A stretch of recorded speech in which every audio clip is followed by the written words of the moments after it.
núcleo da ilusão. A mentira arquitetada de que atingir a marca de 6 dígitos anuais, over 100K, na América moderna, é a linha de chegada para a segurança financeira, quando, na realidade, é apenas o bilhete de entrada para um abatedouro financeiro premium. O núcleo desta ilusão esconde o fato de que a classe média americana não sofre de um problema de falta de renda, mas de uma hemorragia crônica de ego. O aumento salarial não compra liberdade.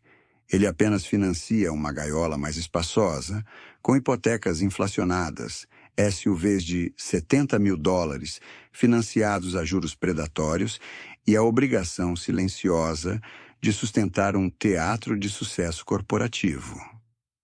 2. A pergunta de retenção da parte 1: por que o executivo de nível médio que fatura $150 mil por ano entra em pânico crônico no dia 28 de cada mês, tendo menos liquidez real do que o atendente da cafeteria, onde ele compra seu expresso superfaturado todas as manhãs? 3. O mapa de dor, distribuição de valor.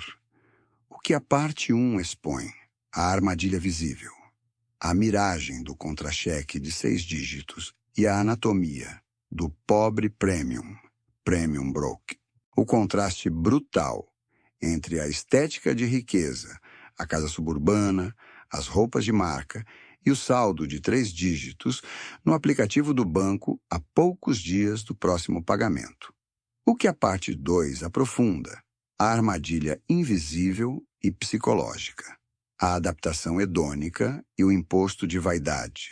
A dissecação do lifestyle creep como uma doença neurológica, onde cada bônus ou promoção é imediatamente convertido em uma nova assinatura mensal para impressionar colegas de trabalho que, ironicamente, estão sofrendo da mesma falência silenciosa. O que a parte 3 prova: a matemática brutal, o beco sem saída. A lente de cálculo será a ilusão da inflação e a armadilha da liquidez. A prova matemática de que o estilo de vida de classe média atual é insustentável. A equação que demonstra como os juros de uma vida alavancada superam a capacidade física do indivíduo de gerar dinheiro através de suas horas de trabalho, transformando a meia-idade em uma sentença de trabalho obrigatório. O que a parte 4 resolve? A pílula vermelha, a saída da corrida dos ratos. A doutrina do stealth wealth, a riqueza invisível, aplicada ao tédio financeiro. A aceitação estoica de dirigir um sedã quitado com 5 anos de uso, morar abaixo das possibilidades e usar o superávit não para comprar plástico e metal, mas para recomprar às segundas-feiras. A verdadeira riqueza como a ausência de ansiedade. 4. O gatilho de entrada.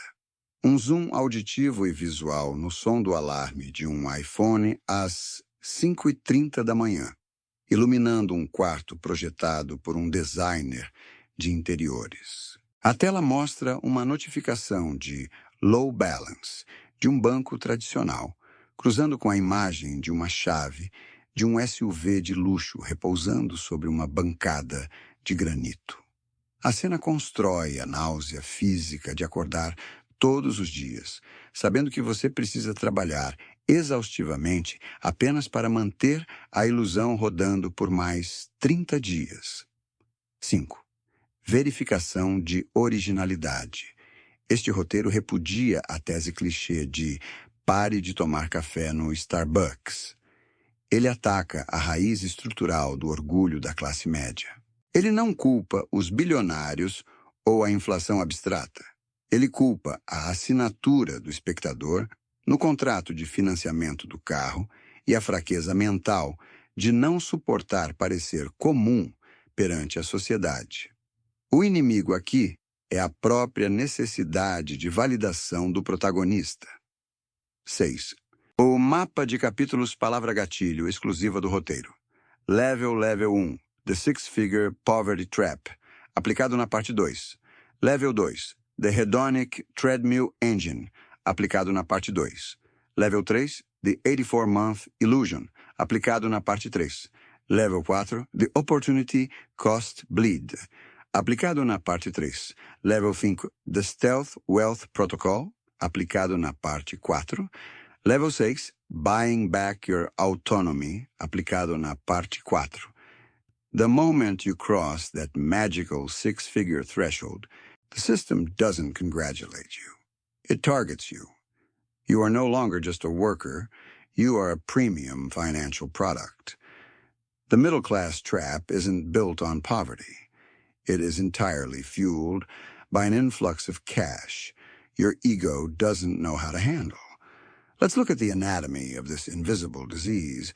You get the promotion. The deposit hits your account, and for 48 hours you feel like you are winning. But then the psychological rot begins. You look at your 5-year-old sedan, the one that runs perfectly and is paid off, and suddenly it feels inadequate. You park next to the VP's new luxury SUV. The poison drips in. You tell yourself you work hard. You tell yourself you deserve an upgrade. You don't deserve an upgrade, you deserve autonomy. But autonomy is invisible, and you can't flex autonomy at a stoplight. So, you trade your leverage for a depreciating block of steel and an 84-month contract that guarantees you cannot quit the job you are starting to hate. The banks don't force you into the trap. They just put the cheese on the table, hand you the pen, and let your vanity do the rest. Level 1. The six-figure poverty trap.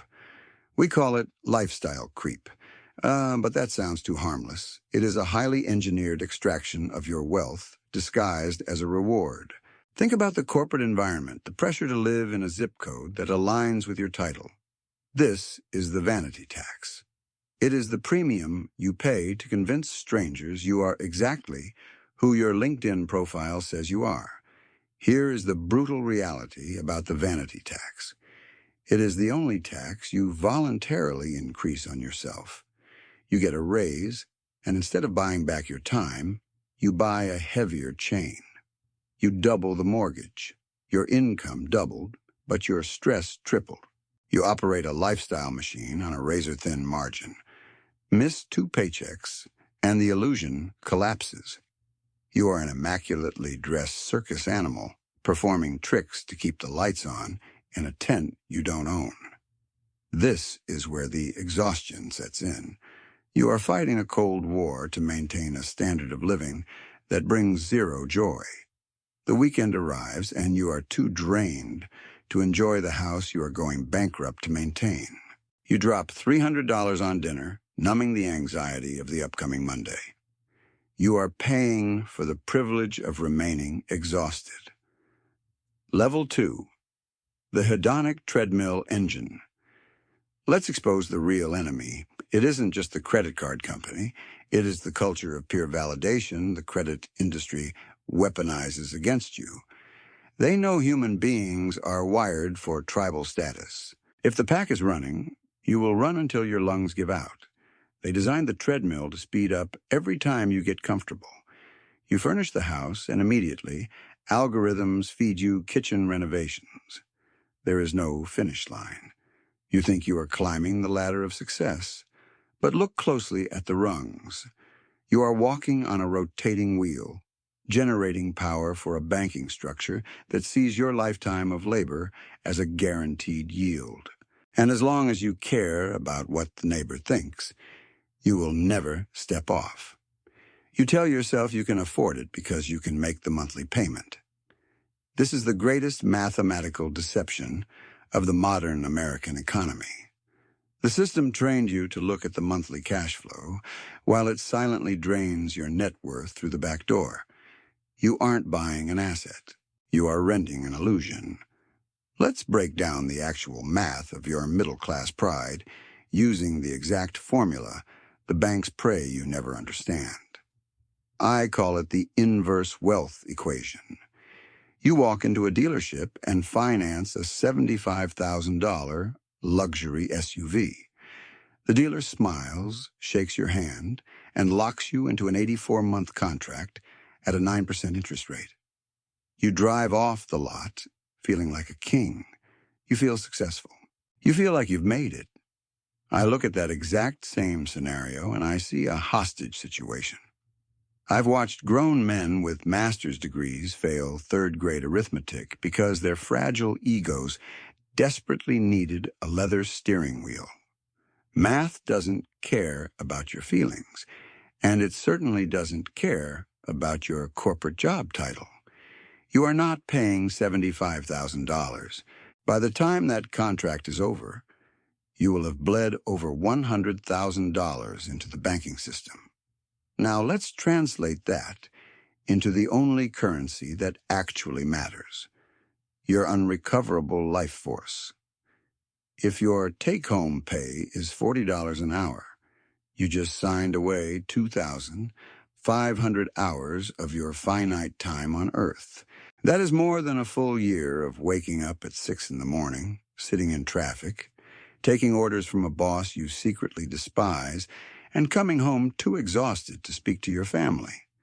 You traded a year of your actual life to sit in a depreciating piece of metal that will be worthless by the time you receive the title. You didn't buy a car. You bought a mobile, solitary confinement cell, and you volunteered to pay the warden. Level 3. The liquidity deception. The trap deepens when we look at the house. The American middle-class doctrine dictates that your home is your ultimate investment. So you stretch your budget to the absolute breaking point to secure a mortgage on a 4-bedroom house in a neighborhood with a highly rated school district. Your property taxes increase. Your insurance premiums skyrocket. Suddenly, the air conditioning unit fails in the middle of July, and it costs $8,000 to replace. This is where the liquidity crisis hits. On paper, your net worth looks respectable. You have equity in the house, but equity cannot buy groceries.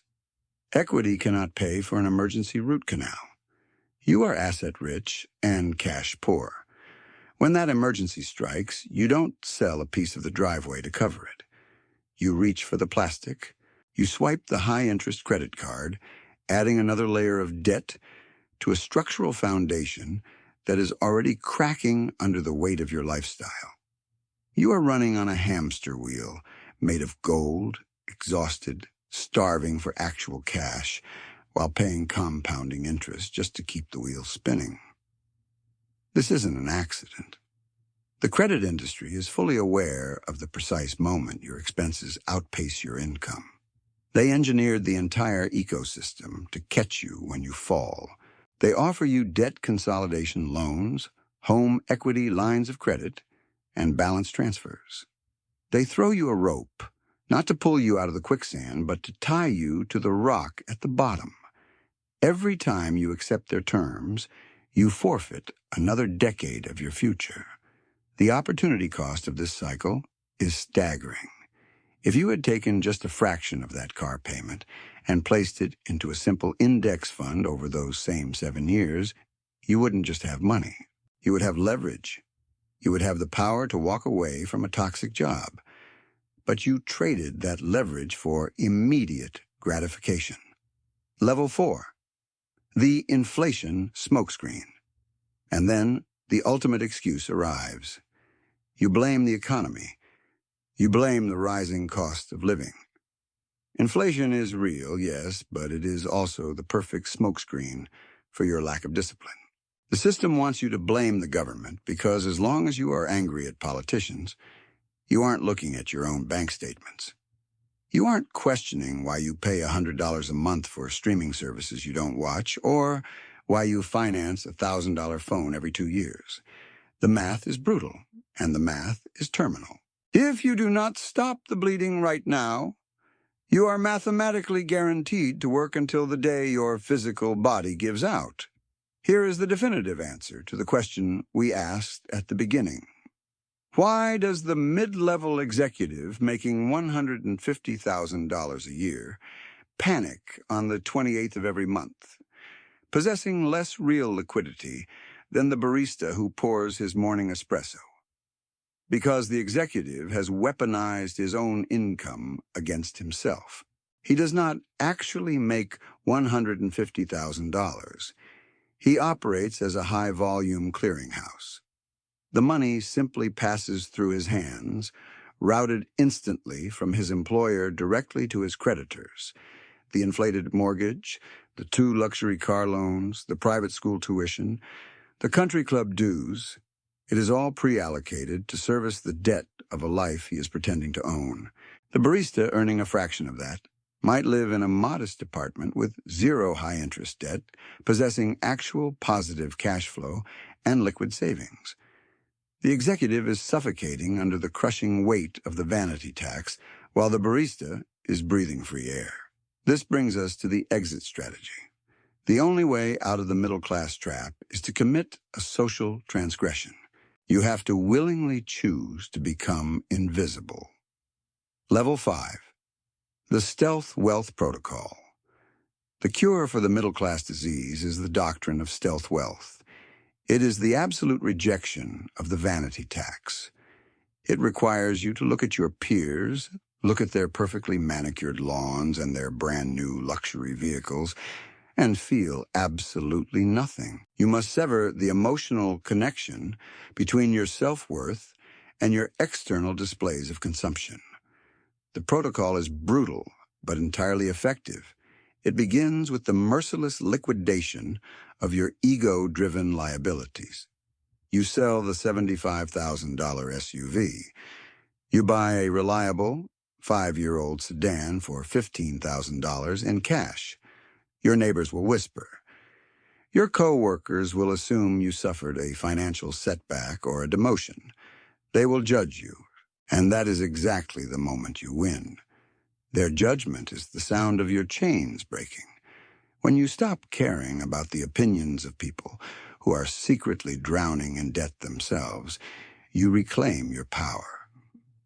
Stealth wealth is the quiet confidence of sitting in a boardroom, knowing you do not desperately need the job. It is the invisible armor of having a 2-year emergency fund sitting in a high-yield savings account, generating compounding interest for you instead of the banks. You are no longer a premium financial product for the credit industry. You are a ghost in the machine. Level 6. Buying back your autonomy. The paradigm shift is profound. You stop buying heavy plastic and depreciating metal to show strangers you have money, and you start using your surplus cash to buy the only asset that actually matters, your autonomy.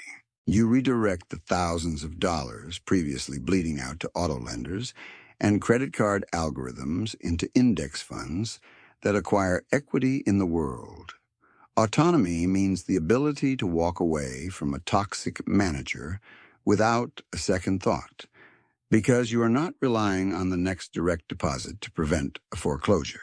It means having the psychological bandwidth to actually be present with your family on a Saturday morning instead of lying awake at 3 a.m. mentally calculating how to survive the next credit card billing cycle. True wealth is incredibly boring. It is a spreadsheet with a slowly increasing net worth. It is a paid-off mortgage. It is the absolute unshakable silence of a debt-free existence. The system wants you loud, flashy, and chronically broke. The moment you choose to be quiet, frugal, and highly liquid, the matrix loses its grip on you. You finally step off the treadmill, not because you collapsed from exhaustion, but because you built your own concrete ground to stand on. The illusion finally shatters, and for the first time in your adult life, you are truly free.